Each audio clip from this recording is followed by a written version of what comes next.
Hi കൂട്ടുകാരെ, പുതിയൊരു വീഡിയോയിലേക്ക് എല്ലാവർക്കും സ്വാഗതം. പത്തരമാറ്റിൽ ഇനി വരാൻ പോകുന്ന നല്ലൊരു അടിപൊളി ത്രില്ലിംഗ് ആയിട്ടുള്ള എപ്പിസോഡിന്റെ റിവ്യൂ ആണ് കേട്ടോ പറയാൻ പോകുന്നത്. അങ്ങനെ അനന്തപുരിയിൽ വെച്ച് വീണ്ടും വീണ്ടും പണവും അതുപോലെ തന്നെ സ്വർണവും ഒക്കെ മോഷണം പോവണേ. ഒടുവിൽ ഇതിനെല്ലാം പിന്നിൽ ഈ പണമെല്ലാം മോഷ്ടിക്കുന്നത് അനാമികയാണ് എന്നുള്ള സത്യം നവ്യ കണ്ടെത്തുന്നുണ്ട്.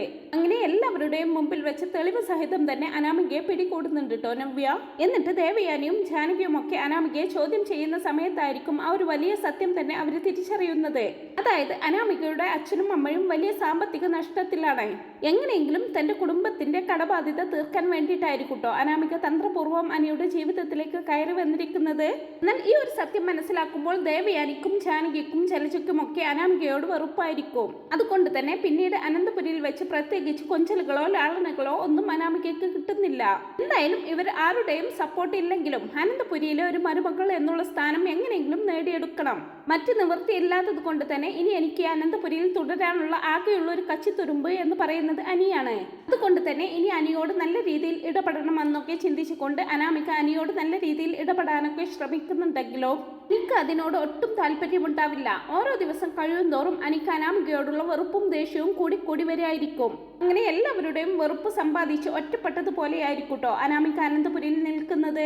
ഒത്തിരി അധികം കഷ്ടപ്പെട്ട് അനാമിക അവിടെ തന്നെ കടിച്ചു തൂങ്ങി നിൽക്കാനൊക്കെ ശ്രമിക്കുന്നുണ്ടെങ്കിലും പിന്നീട് അനാമികക്ക് അതിന് കഴിയുന്നില്ല. അങ്ങനെ ഒടുവിൽ നിൽക്കക്കള്ളിയില്ലാതെ വരുമ്പോൾ അനാമിക തന്നെ സ്വയം അനന്തപുരിയുടെ പടിയിറങ്ങി പോകുന്നുണ്ട്. എന്നാൽ ഇത്രയും കാലം അനാമികയുടെ സംഹാര താണ്ഡവം അനുഭവിച്ച ദേവയാനിക്കും ജാനകിക്കും ജലജയ്ക്കും ഒക്കെ മനസ്സിലാവാൻ കേട്ടോ ഈ കുടുംബത്തിന് എന്തുകൊണ്ടും യോജിച്ച മരുമക്കളാണ് നവ്യയും നയനയും എന്ന്.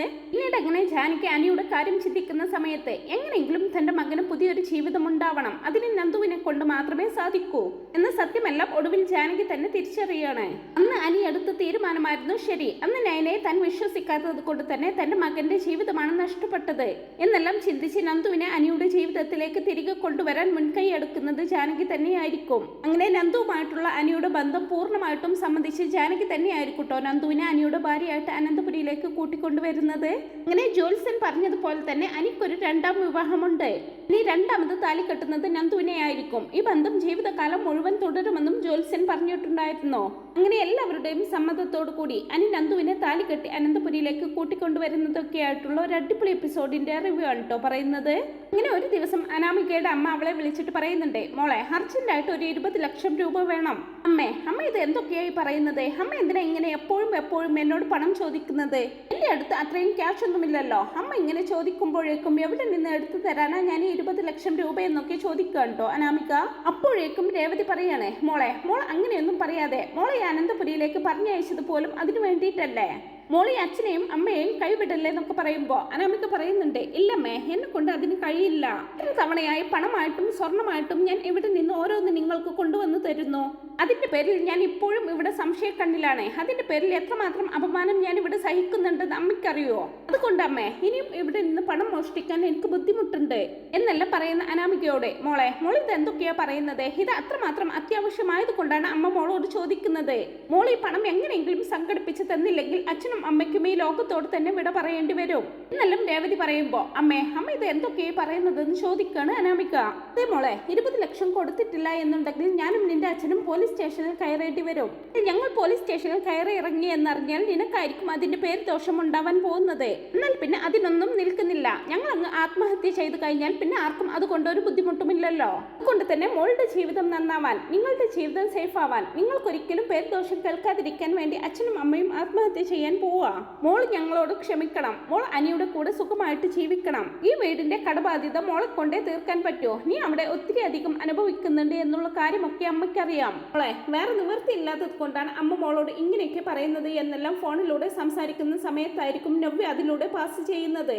അപ്പൊ നവ്യ അവരുടെ സംസാരമൊക്കെ കേൾക്കുന്നുണ്ട്. ഇവളിതാരോടെ ഈ സംസാരിക്കുന്നത്? എന്തോ പന്തി കേടുണ്ടല്ലോ എന്നൊക്കെ ചിന്തിച്ചുകൊണ്ട് നവ്യ അവിടെ മറിഞ്ഞു നിന്ന് അനാമികയുടെ സംസാരം കേൾക്കണേ. അമ്മ എന്തൊക്കെ പറഞ്ഞാലും ഈ 20 ലക്ഷം ഞാൻ എങ്ങനെ ഉണ്ടാക്കാനെന്ന് ചോദിക്കുന്നതായിരിക്കും കേട്ടോ നവ്യ കേൾക്കുന്നത്. നവ്യയല്ലേ ആളെ, നവ്യ വിട്ടുകൊടുക്കുവോ? അവൾ അവിടെ മറിഞ്ഞു നിന്ന് അനാമികയുടെ സംസാരം മുഴുവൻ കേൾക്കണേ. അനാമികയാണെങ്കിൽ വീണ്ടും അമ്മേ അത്രയും വലിയൊരു തുക എന്നെ കൊണ്ട് സംഘടിപ്പിച്ച് തരാൻ കഴിയില്ലെന്നൊക്കെ പറയുമ്പോ എങ്കിൽ മോൾ ഒരു 10 ലക്ഷം രൂപയെങ്കിലും സംഘടിപ്പിച്ച് താ. ലാസ്റ്റ് ഇനി ഞാൻ ഒരിക്കലും മോളോട് ഇങ്ങനെ ഒരു കാര്യം ആവശ്യപ്പെടില്ല, ഇതെങ്കിലും മോളൊന്ന് സംഘടിപ്പിച്ച് താന്നൊക്കെ പറയാൻ കേട്ടോ രേവതി. അപ്പോൾ അനാമിക പറയുന്നുണ്ട്, എന്റെ അമ്മയും അച്ഛനും ഇല്ലാതെ ഈ ലോകത്ത് ജീവിക്കാൻ എന്നെ കൊണ്ടും പറ്റില്ല. ഈ അനന്തപുരിയിൽ നിന്നും ഞാൻ ഈ 10 ലക്ഷം രൂപ എടുത്തു കഴിഞ്ഞാൽ എനിക്ക് ചിലപ്പോൾ എന്നേക്കുമായി ഇവിടുത്തെ പടി ഇറങ്ങേണ്ടി വരും എന്നെല്ലാം പറയുമ്പോ അങ്ങനെയൊന്നും ഉണ്ടാവില്ല മോളെ, അതെല്ലാം നിന്റെ തോന്നൽ മാത്രമാണെന്നൊക്കെ പറഞ്ഞു കൊടുക്കുന്നുണ്ട് രേവതി. എങ്കിൽ ശരി അമ്മേ, എന്റെ അമ്മയും അച്ഛനും ഈ ലോകത്ത് നിന്നും ഒരിക്കലും പോവരുത്. ഞാൻ കാരണം നിങ്ങൾ ഒരിക്കലും മരിക്കാൻ ഇടവരരുത്. നിങ്ങൾക്ക് വേണ്ടിയാണ് ഞാൻ ഇഷ്ടമില്ലാത്ത കല്യാണത്തിന് വേണ്ടി തലവെച്ച് കൊടുത്തത്. അതുകൊണ്ട് തന്നെ എന്നെ കൊണ്ട് പറ്റുന്ന സഹായം ഞാൻ ചെയ്തു തരാം. 10 ലക്ഷം രൂപയല്ലേ ഇപ്പൊ അമ്മയ്ക്ക് വേണ്ടത്. ഞാനത് ഇന്ന് തന്നെ എങ്ങനെയെങ്കിലും സംഘടിപ്പിക്കാൻ നോക്കാം. കിട്ടിക്കഴിഞ്ഞാൽ പിന്നെ ഞാനൊന്നും നോക്കില്ല. പെട്ടെന്ന് തന്നെ ഇവിടെയുള്ളവരുടെ എല്ലാം കണ്ണു വെട്ടിച്ച് നിങ്ങൾക്കത് കൈമാറാമെന്നൊക്കെ അനാമിക പറയുന്നതെല്ലാം അവിടെ നിന്ന് കേൾക്കണം കേട്ടോ നവ്യ. ശരി മോളെ വേഗമാവട്ടെ എന്നും പറഞ്ഞുകൊണ്ട് രേവതിയും ഫോൺ കട്ട് ചെയ്യണേ. അങ്ങനെ അനാമികയുടെ അച്ഛനും അമ്മയ്ക്കും ഒരുപാട് സന്തോഷമാവുന്നുണ്ട്. അങ്ങനെ വേണുവും പറയണേ, അവളെ എന്റെ മോളല്ലേ, എങ്ങനെയെങ്കിലും അവൾ ആ പണം സംഘടിപ്പിക്കും. നമ്മളെ ഒരിക്കലും അവൾ കൈവിടില്ല. അവൾ അവളുടെ ജീവിതം നോക്കാതെ നമ്മളെ സഹായിക്കും. അത് തീർച്ചയാണ്, നീ വെറുതെ വിഷമിക്കണ്ടെന്നൊക്കെ പറയാണ് വേണു രേവതിയോട്. അതേസമയം ഇതെല്ലാം കേൾക്കുന്ന നവ്യ ഇങ്ങനെ ആലോചിക്കുകയാണ്, എന്തിനായിരിക്കും ഇവൾക്ക് ഇപ്പോൾ ഈ 10 ലക്ഷം രൂപ? ഇവിടെ നിന്ന് നഷ്ടപ്പെടുന്ന ഓരോ ക്യാഷും മോഷ്ടിക്കുന്നത് ഇവൾ തന്നെയാണ്. ഞങ്ങൾ സംശയിച്ചതൊക്കെ ശരി തന്നെയാണ്, എല്ലാം ഇവൾ തന്നെയാണ് എടുക്കുന്നത്. തെളിവില്ലാത്തത് കൊണ്ട് ഇവളെ കുറ്റപ്പെടുത്താനും പറ്റുന്നില്ലല്ലോ. എന്നാൽ ഇതങ്ങനെ വിട്ടുകൊടുക്കാൻ പറ്റില്ല. ഇവളാണ് ഇവിടുത്തെ കള്ളി എന്ന് എല്ലാവരുടെയും മുമ്പിൽ തെളിയിച്ചു കൊടുക്കണം. ഇതങ്ങനെ വെറുതെ വിട്ടു കഴിഞ്ഞാൽ തീർച്ചയായിട്ടും ഇവളെ എല്ലാവർക്കും ഒരു ഭാരമായി തീരും. ഈ അനന്തപുരി തറവാട്ടിന് അതൊരു ബാധ്യതയാകുമെന്നൊക്കെ ഇങ്ങനെ ചിന്തിക്കാൻ കേട്ടോ നവ്യ. ആ സമയം അനാമികയാണെങ്കിൽ എന്തോ ചിന്തിച്ചുറപ്പിച്ച് തന്റെ റൂമിലേക്ക് പോവാണ് കേട്ടോ വേഗം. നവ്യയും ഒട്ടും സമയം കളയാതെ അവൾ എന്താ ചെയ്യുന്നതെന്ന് നോക്കാൻ വേണ്ടിയിട്ട് അനാമികയെ പിന്തുടരാണ്. അങ്ങനെ അനാമിക ചെയ്യുന്നതൊക്കെ നവ്യ അവിടെ മറിഞ്ഞു നിന്ന് കാണുന്നുണ്ട് കേട്ടോ. അനാമികയാണെങ്കിലോ റൂമിൽ കയറി ഇങ്ങനെ 4 ഭാഗവും നോക്കുകയാണ്. എന്തായാലും തൽക്കാലം ഡോർ അടയ്ക്കേണ്ട, ഡോർ അടച്ചാൽ എല്ലാവർക്കും സംശയമാകും. ഇതിലും നല്ലത് ഡോർ തുറന്നിട്ട് ആരെങ്കിലും വരുന്നുണ്ടോ എന്ന് നോക്കാമെന്നൊക്കെ ചിന്തിച്ചുകൊണ്ട് ആദ്യം അവിടെ അനി ഉണ്ടോ എന്ന് നോക്കുന്നുണ്ട്. അങ്ങനെ അനി എന്നും പറഞ്ഞ് അനിയെ അവിടെയൊക്കെ വിളിച്ചു നോക്കുന്നുണ്ട് അനാമിക. പക്ഷെ അനിയെ അവിടെ എങ്ങും കാണാത്തത് കൊണ്ട് തന്നെ അനാമികക്ക് മനസ്സിലായി അനി ഇവിടെ ഇല്ലെന്നുള്ള കാര്യം. അനി രാവിലെ തന്നെ എങ്ങോട്ടോ പോയിരിക്കുന്നു. എന്തായാലും ഇതാണ് പറ്റിയ അവസരം എന്നല്ല അങ്ങനെ ചിന്തിച്ചു നിൽക്കുന്ന അനാമികയ്ക്ക് ഒരു കാര്യം ഓർമ്മ വരികയാണ്. ഈശ്വര, ഇന്നലെയല്ലേ അനി കമ്പനിയിലെ സ്റ്റാഫിനോട് പറയുന്നത് ഞാൻ കേട്ടത്, 50 ലക്ഷം രൂപ ഇന്ന ബ്രാഞ്ചിലേക്ക് ഡെപ്പോസിറ്റ് ചെയ്ത് തരാമെന്ന്. നാളെ ഞാൻ ബാങ്കുമായിട്ട് കോണ്ടാക്ട് ചെയ്യാമെന്നൊക്കെ പറയുന്നത് കേട്ടിരുന്നു. അപ്പൊ തീർച്ചയായിട്ടും അവന്റെ അക്കൗണ്ടിൽ പൈസ ഉണ്ടാവും. ഇത് തന്നെയാണ് പറ്റിയ അവസരം. അവന്റെ അക്കൗണ്ടിൽ നിന്ന് 10 ലക്ഷം രൂപ പോയാലും അവനത് ശ്രദ്ധിക്കാനൊന്നും പോകുന്നില്ല എന്നെല്ലാം ചിന്തിച്ചുറപ്പിച്ച് അനാമിക അനിയുടെ ഷെൽഫ് തുറന്ന് എല്ലായിടത്തും തപ്പുന്നുണ്ട്. ആ സമയം ഷെൽഫിൽ പൈസയൊന്നും കാണാത്തത് കൊണ്ട് തന്നെ അനാമിക നിരാശയോടെ വീണ്ടും വീണ്ടും തിരയുമ്പോഴായിരിക്കും അനിയുടെ ചെക്ക് ബുക്ക് അവിടെ ഇരിക്കുന്നത് കാണുന്നത്. അതിലാണെങ്കിൽ അനി സൈൻ ചെയ്ത് വെച്ചിട്ടുണ്ടാവും കേട്ടോ. മൊത്തത്തിൽ സൈൻ ചെയ്ത് വെച്ചിട്ടുണ്ടാവും അനി. ഒരുപാട് ആവശ്യങ്ങൾ വരുന്നത് കൊണ്ട് തന്നെ പെട്ടെന്ന് എടുത്ത് ഉപയോഗിക്കാമെന്ന് കരുതി സൈൻ ചെയ്ത് വെച്ചതായിരിക്കും അനി. അത് കയ്യിൽ കിട്ടുന്ന പാടെ അനാമിക ഒട്ടും സമയം കളയാതെ അതിൽ നിന്നും ഒരു ലീഫ് കീറിയെടുത്ത് അതിൽ 10 ലക്ഷം രൂപയും അനിയുടെ പേരും എഴുതി ചേർക്കുന്നുണ്ട്. ഇനി ഒട്ടും വൈകിക്കാൻ പാടില്ല, ഇത് പെട്ടെന്ന് തന്നെ അച്ഛനെ ഏൽപ്പിക്കണം. അച്ഛനെ വിളിക്കാമെന്നും പറഞ്ഞുകൊണ്ട് അച്ഛനെ വിളിക്കുന്നുണ്ട് അനാമിക. അപ്പൊ വേണു ചോദിക്കുകയാണ്, എന്തായി മോളെ, എന്തെങ്കിലും നടക്കുമോ? ഈ അച്ഛനും അമ്മയും വിഷക്കുപ്പിയും കയ്യിൽ വെച്ചാണ് നടക്കുന്നത്. നിങ്ങൾ എന്തു വേണം? പോലീസ് ഇപ്പോൾ ഏതാനും മണിക്കൂറിനുള്ളിൽ ഇവിടെ എത്തും. പോലീസ് ഇവിടെ എത്തുന്നതിന് മുമ്പ് എന്തെങ്കിലും നടക്കുമോ എന്നൊക്കെ ചോദിക്കുമ്പോ ഉടനെ തന്നെ അനാമിക പറയാണ്, അച്ഛൻ വിഷമിക്കണ്ട, അച്ഛൻ ഒരു കാര്യം ചെയ്യേ, ഈ പൈസ കിട്ടിയെന്ന് അയാളോട് വിളിച്ചു പറഞ്ഞേക്ക് എന്ന് അനാമിക അച്ഛനെ വിളിച്ചു പറയുന്നതോടുകൂടി വേണുവും ഒന്നും നോക്കാതെ അയാളോട് വിളിച്ചു പറയുന്നുണ്ട് പൈസ കിട്ടിയിട്ടുണ്ടെന്നുള്ള കാര്യം. അപ്പോൾ തന്നെ അനാമിക ചെക്ക് ലീഫ് തന്റെ സാരി തുമ്പിൽ കെട്ടിയിട്ട് വേഗം തന്നെ അനന്തപുരിയുടെ പടികൾ ഇറങ്ങണേ. നവ്യയാണെങ്കിലോ അനാമികയുടെ പിറകെ തന്നെ ഉണ്ടാകും. അനാമിക ചെയ്യുന്നതെല്ലാം നവ്യ കാണുകയും ചെയ്യുന്നുണ്ട്. നവ്യ ഇങ്ങനെ ചിന്തിക്കുകയാണ്, ഇത് തന്നെയാണ് പറ്റിയ അവസരം. അവൾ ആ ചെക്ക് ലീഫും സാരി തുമ്പിൽ കെട്ടിയിട്ടാണ് ഇവിടെ നിന്ന് പോയിട്ടുള്ളത്. ഇതിപ്പോൾ കൈയോടെ പിടിച്ചു കഴിഞ്ഞാൽ ആ സ്വർണത്തിന്റെ പേരിലുള്ള പ്രശ്നവും പിന്നെ പലപ്പോഴായിട്ട് ഇവിടെ നിന്ന് നഷ്ടപ്പെട്ട പണത്തിന്റെ പേരിലുള്ള പ്രശ്നവും എല്ലാം തീരും. അതുകൊണ്ട് തന്നെ എത്രയും പെട്ടെന്ന് ഇവളുടെ കള്ളക്കളി തീർത്തു കൊടുക്കണമെന്ന് ചിന്തിക്കുക നിൽക്കുകയാണ് കേട്ടോ നവ്യ. അങ്ങനെ നവ്യ ഒന്നും നോക്കാതെ വേഗം തന്നെ അനാമികയുടെ പിന്നാലെ ചെന്ന് അവളെ അവിടെ പിടിച്ചു നിർത്തുന്നുണ്ട്. എടി നീ അങ്ങോട്ടടി ധൃതി പിടിച്ച് ഈ വീട്ടിൽ നിന്നും പുറത്തിറങ്ങി പോകുന്നത്? ആരോടെങ്കിലും ഒക്കെ ഒന്ന് പറഞ്ഞിട്ട് പോണ്ടേന്നൊക്കെ ചോദിക്കുമ്പോ ദേ നിങ്ങൾ എന്നെ കൈകാര്യം ചെയ്യാൻ വരണ്ട, നിങ്ങൾ എന്നെ ചോദ്യം ചെയ്യാൻ വന്നാൽ നിങ്ങളുടെ ചെകിടത്ത് അടി വീഴുമെന്നൊക്കെ പറയുമ്പോ എങ്കിൽ അടിക്കടി ഒന്ന് കാണട്ടെ ഞാനെന്നൊക്കെ നവ്യ ഒരു കൂസലും ഇല്ലാതെ പറയുന്നതും അനാമികയുടെ മുഖത്ത് ഒരു പരിഭ്രമം ഒക്കെ ഉണ്ടാവുന്നുണ്ട്. അപ്പൊ ഒരു കയ്യിൽ ചെക്ക് ലീഫ് മടക്കി പിടിച്ച് സാരിയുടെ മുന്താണി കൊണ്ട് മറച്ചു പിടിച്ചിരിക്കുകയാണല്ലോ. അത് ശ്രദ്ധിച്ചുകൊണ്ട് തന്നെ നവ്യ എന്താടി നിന്റെ കയ്യിൽ എന്നൊക്കെ ചോദിക്കുമ്പോ ഒന്നുമില്ലെന്ന് പറയൂ. അങ്ങനെ ഒന്നുമില്ല എന്ന് പറഞ്ഞാൽ ശരിയാവില്ലല്ലോ. നിന്റെ കയ്യിലുള്ളത് എന്താണെന്ന് കാണിക്കാതെ നീ ഇവിടെ നിന്ന് പോവില്ല. എന്റെ മുഖത്ത് മൊത്തത്തിൽ ഒരു വശപിശകുണ്ടല്ലോ, എന്താ നിനക്കൊരു കള്ളത്തരം എന്നൊക്കെ ഇങ്ങനെ നവ്യ ചോദിക്കുമ്പോ നിങ്ങൾ എന്തിനാ അതൊക്കെ അറിയുന്നതെന്ന് ചോദിക്കുന്നുണ്ട് അനാമിക. പിന്നെ ഞങ്ങളല്ലാതെ മറ്റാരാ ഇക്കാര്യങ്ങളൊക്കെ അറിയേണ്ടത്? ഞങ്ങൾക്കാണല്ലോ നീ വന്ന് കയറിയത് മുതൽ തലവേദന. നീ ചെയ്യുന്ന പ്രവർത്തികൾക്കെല്ലാം ഞങ്ങളാണല്ലോ ശിക്ഷ അനുഭവിക്കുന്നത്. അതുകൊണ്ട് തന്നെ ഇതിനൊരു ഉത്തരം കിട്ടിയിട്ട് ഈ നവ്യ നിന്നെ ഇവിടെ നിന്ന് വിടൂ എന്നൊക്കെ പറഞ്ഞ് അനാമികയെ അവിടെ പിടിച്ചു വെക്കുകയാണ് കേട്ടോ നവ്യ. സമയം നിങ്ങളൊന്ന് പോയെന്നും പറഞ്ഞുകൊണ്ട് നവ്യയെ പതുക്കെ ഒന്ന് തള്ളി മാറ്റി അനാമിക അവിടുന്ന് പോവാനൊക്കെ ശ്രമിക്കുന്നുണ്ടെങ്കിലും നവ്യ തന്റെ സർവ്വശക്തിയും പുറത്തേക്കെടുത്ത് അനാമികയെ വലിച്ച് അവിടെ ഹോളിലേക്ക് കൊണ്ടുപോവാണ് കേട്ടോ. ഇങ്ങോട്ട് വാടിയെന്നും പറഞ്ഞ് നവ്യ അവളെ വലിച്ചേക്കുമ്പോ നിങ്ങളൊന്ന് എന്നെ വിടുന്നുണ്ടോ? ഞാൻ ഒച്ച വെച്ച് ഇവിടെ എല്ലാവരെയും വിളിച്ചു വരുത്തും. അതിനെന്താ, നീ എല്ലാവരെയും വിളിച്ചു വരുത്തേ, അത് തന്നെയാണ് എനിക്കും വേണ്ടത് എന്ന് പറയാൻ കേട്ടോ നവ്യ. അങ്ങനെ നവ്യ അനാമികയെയും വലിച്ചേച്ചുകൊണ്ട് ജാനകിയുടെയും ദേവയാനിയുടെയും മുത്തശ്ശിയുടെയും മുമ്പിലേക്ക് കൊണ്ടുപോവണേ. ബഹളം കേട്ട് ആദർശും നയനയും അടക്കം എല്ലാവരും അവിടേക്ക് എത്തുന്നുണ്ട്. എന്താ ഇവിടെ പ്രശ്നം? എന്തിനാണ് നീ അനാമിക മോളെ പിടിച്ചു വെച്ചിരിക്കുന്നത് എന്ന് ദേവയാനി ചോദിക്കുമ്പോ നവ്യ പറയുന്നത് അമ്മായി ഇവളെ എല്ലാ തെറ്റുകളും ഞങ്ങളുടെ തലയിലല്ലേ ഇടുന്നത്. ആ തെറ്റ് എന്താണെന്ന് തെളിവ് സഹിതം നിങ്ങൾക്ക് മുമ്പിൽ കാണിച്ചു തരാം ഞാൻ. നിങ്ങളൊക്കെ കണ്ണു കാണാത്ത ഒരു തരം പൊട്ടന്മാരെ പോലെയാണല്ലോ ഈ അനന്തപുരിയിൽ നടക്കുന്നത്. നിങ്ങൾക്ക് എല്ലാറ്റിനും ബുദ്ധിയുണ്ട്, പക്ഷെ ഒരു തോന്നലുണ്ട്, പണമുള്ളത് കൊണ്ട് തന്നെ ആരെയും എന്തും പറയാമെന്നുള്ള ചിന്തയാണ് നിങ്ങൾക്ക്. പാവപ്പെട്ടവരെ പുച്ഛിക്കുന്ന നിങ്ങളുടെ ഈ പരിപാടി ഉണ്ടല്ലോ, ഇതിന് ഇന്നത്തോടു കൂടി ഇവിടെ ഒരു അവസാനം ഉണ്ടാവണം എന്നൊക്കെ നവ്യ യാതൊരു കൂസലുമില്ലാതെ പറയുന്നത് കേൾക്കുമ്പോ ദേവയാനിക്ക് അങ്ങ് ദേഷ്യം വരുന്നുണ്ട് കേട്ടോ. ഉടനെ തന്നെ ജലജ ഇടപെടണേ. എടി നവ്യ, നീ ഇത് ആരോടെ ഈ സംസാരിക്കുന്നതെന്ന് അറിയോ? നിങ്ങളുടെയൊക്കെ ഏടത്തിയായ ഇവരോടോ? നിങ്ങളുടെയൊക്കെ അമ്മയായ മുത്തശ്ശിയോടോ? എന്തും വിളിച്ചു പറയാമെന്നായോ നിനക്കെന്നൊക്കെ ചോദിക്കുമ്പോ ആരോടായാലും പറയേണ്ടത് പറയണം. ഈ നവ്യയും നയനയും പാവപ്പെട്ട ഗോവിന്ദന്റെ മക്കളാണെങ്കിലും ഇന്ന് വരെ ഒരു മോഷണ പരിപാടി ഞങ്ങൾ ചെയ്തിട്ടില്ല. അത് കേട്ടയുടനെ ദേവയാനി പിന്നെ അതൊത്തിരി കണ്ടതല്ലേ എന്ന് പറയുന്നുണ്ട്. എന്നാൽ മുത്തശ്ശി ഉടനെ തന്നെ ദേവയാനി നീ ഒന്ന് നിർത്തുന്നുണ്ടോ? അതിനെക്കുറിച്ച് ഇനി ഒരു സംസാരം ഇവിടെ വേണ്ടെന്നൊക്കെ പറയുന്നുണ്ട്. നവ്യ മോള് എന്താ പറയുന്നത് എന്ന് കേൾക്കാതെ നീ എന്തിനാ ഇങ്ങനെ എടുത്തു ചാടി സംസാരിക്കുന്നത് എന്നും കൂടി ചോദിക്കുന്നുണ്ട് കേട്ടോ മുത്തശ്ശി. നേരം ആദർശ് നവ്യ എന്താണ് ഇവിടുത്തെ പ്രശ്നം എന്നൊക്കെ ചോദിക്കുമ്പോ പിന്നെ തന്നെ അനാമിക പറയുന്നത് എനിക്ക് എന്റെ സ്വാതന്ത്ര്യത്തിന് ഇവിടെ നടക്കാൻ പറ്റില്ല. ഇവരെ പോലെ വലിഞ്ഞു കയറിയല്ല ഞാൻ ഇവിടേക്ക് വന്നത് എന്നൊക്കെ അനാമിക പറയുമ്പോ ആദർശൻ അങ്ങ് ദേഷ്യം വരുന്നുണ്ട് കേട്ടോ. നീ കാര്യമില്ലാത്ത കാര്യത്തിൽ ഇടപെടേണ്ട. ഇവര് ഞങ്ങളുടെ ഭാര്യമാരാണ്. നവ്യ അബിയുടെയും ദേ ഈ നിൽക്കുന്ന നയന എന്റെ ഭാര്യയും. ഇവരുടെ കാര്യം നീ സംസാരിക്കേണ്ട. നീ നിന്റെ കാര്യം മാത്രം സംസാരിച്ചാൽ മതി. സമയം ദേവയാനി ആദർശിനെ ശബ്ദമുയർത്തി വിളിക്കുന്നുണ്ട്. ആദർശേ എന്റെ അനാമിക മോളെ നീ ഒന്നും പറയണ്ട. തുടർന്ന് നവ്യയോട് നിനക്കെന്തെങ്കിലും പറയാനുണ്ടെങ്കിൽ അതിവിടെ പറഞ്ഞോ എന്ന് പറയുന്നുണ്ട് കേട്ടോ ദേവയാനി. അപ്പോൾ നവ്യ പറയാണ് എല്ലാവരും ഇവളെ ഒന്ന് ശ്രദ്ധിച്ചേ, ഇവളെന്തിനാ ഇവളുടെ കൈ മറച്ചു പിടിച്ചിരിക്കുന്നതെന്ന് ചോദിക്കും. നവ്യയുടെ ആ സംസാരം കേൾക്കുന്ന അനാമിക ആകെ പേടികൊണ്ട് വിറച്ചു പോകുന്നുണ്ട്. അപ്പോൾ ദേവയാനി ചോദിക്കും എന്താ അനാമിക മോളെ നിന്റെ കയ്യിൽ?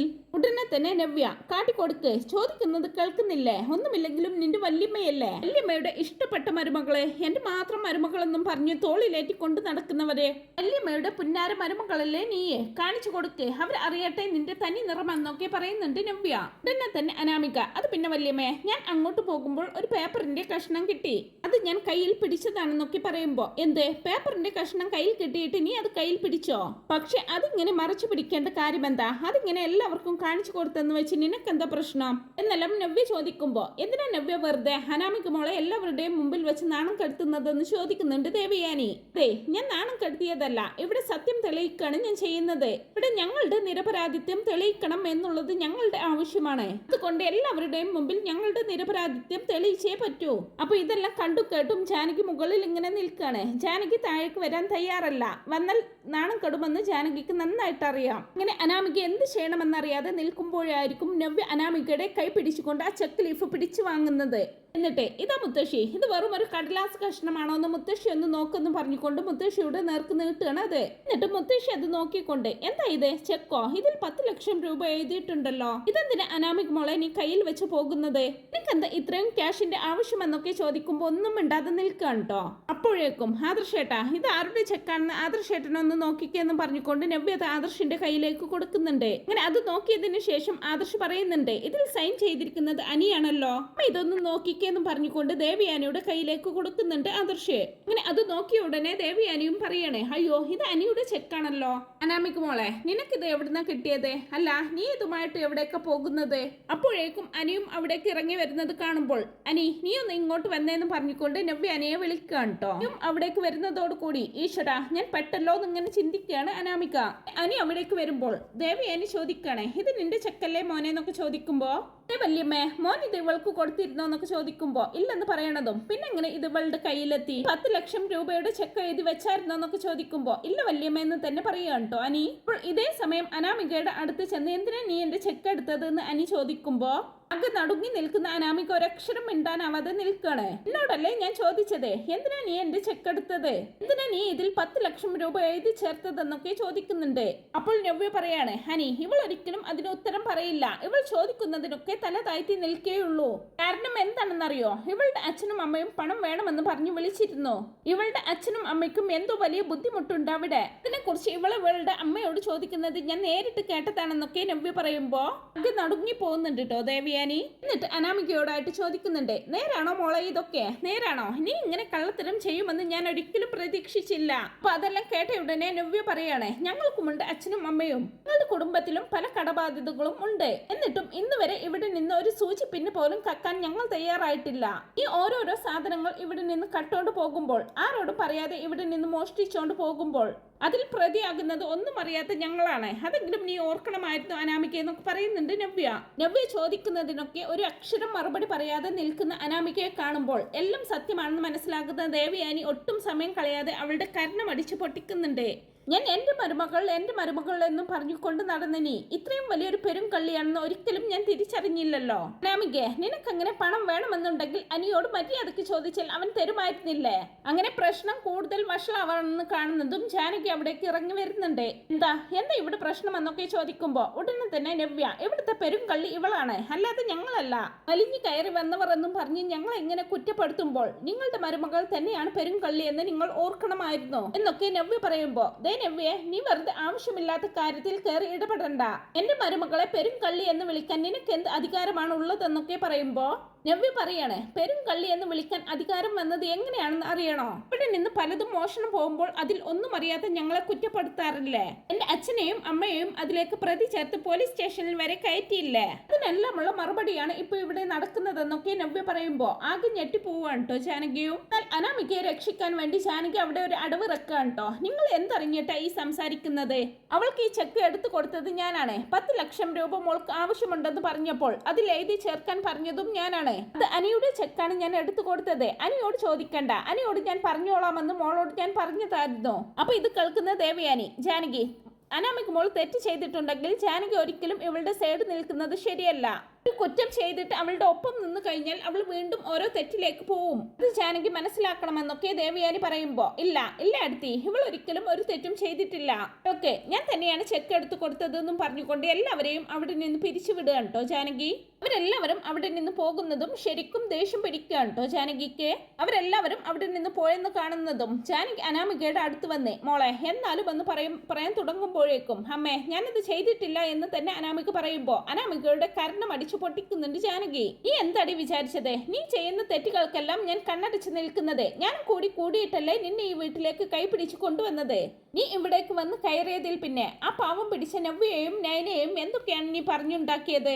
ഏടത്തി എന്നും അവർക്കെതിരായിരുന്നു. പക്ഷെ നീ വരുന്നതിന് മുമ്പ് ആ കുഞ്ഞുങ്ങൾ നല്ല കുഞ്ഞുങ്ങളാണെന്ന് എനിക്ക് തോന്നിയിരുന്നു. പക്ഷെ നീ വന്നതിന് ശേഷം നീ കുത്തിവെച്ച വിഷം കാരണം ഞാൻ ഓരോ ദിവസം മാറിക്കൊണ്ടിരിക്കുകയായിരുന്നു. എന്നാൽ ഇനിയെങ്കിലും നീ ഒരു കാര്യം ചിന്തിക്കണം. ഇനി മേലിൽ ഇവിടെ നിന്ന് ഒരു സാധനം എടുക്കണമെങ്കിൽ അത് ആരോടെങ്കിലും അനുവാദം ചോദിച്ചിട്ട് വേണം, അല്ലെങ്കിൽ പിന്നെ എടുക്കാതിരിക്കുക. ഇനി അത് പോയി ഇത് പോയി എന്നും പറഞ്ഞ് നീ എങ്ങാനും എന്റെ മുമ്പിലേക്ക് വന്നാൽ ഈ ജാനകി ആരാണെന്ന് നീ ശരിക്കറിയും. ഇവിടെ നിന്ന് ഒരു പൈസ പോലും ഇനി നിന്റെ അച്ഛനും അമ്മയ്ക്കും എന്ന് പറഞ്ഞ് കൊണ്ടുപോകരുത്. എന്നെ കുറിച്ചുള്ള എല്ലാ സത്യങ്ങളും അറിഞ്ഞ് എന്റെ കൈ തരിച്ചിരിക്കുകയാണ്. മകന്റെ ജീവിതം തുലച്ചവളാണ് നീ എന്നൊക്കെ ജാനകി അനാമികയുടെ മുഖത്തടിച്ചതുപോലെ പറയുമ്പോൾ ആകെ തകർന്നു നിൽക്കുകയാണ് അനാമിക. അങ്ങനെ എല്ലാവരും എല്ലാ സത്യങ്ങളും അറിയുകയും എല്ലാവരുടെയും അവഗണന താങ്ങാനാകാതെ സ്വയം അടുത്ത് അനാമിക തന്നെ അനന്തപുരിയുടെ പടി ഇറങ്ങി പോവുകയും ചെയ്യുന്നുണ്ട് കേട്ടോ. അങ്ങനെയൊക്കെയുള്ള നല്ല ഇൻട്രസ്റ്റിംഗ് ആയിട്ടുള്ള മുഹൂർത്തങ്ങളാണ് ഇനി വരാനായിട്ട് പോകുന്നത്. അപ്പോൾ ഈ റിവ്യൂ നിങ്ങൾക്ക് ഇഷ്ടപ്പെടുന്നുണ്ടെങ്കിൽ വീഡിയോ ഒന്ന് ലൈക്ക് ചെയ്യുക, ചാനൽ കൂടി ഒന്ന് സബ്സ്ക്രൈബ് ചെയ്ത് സപ്പോർട്ട് ചെയ്യണേ. Thanks for watching my video.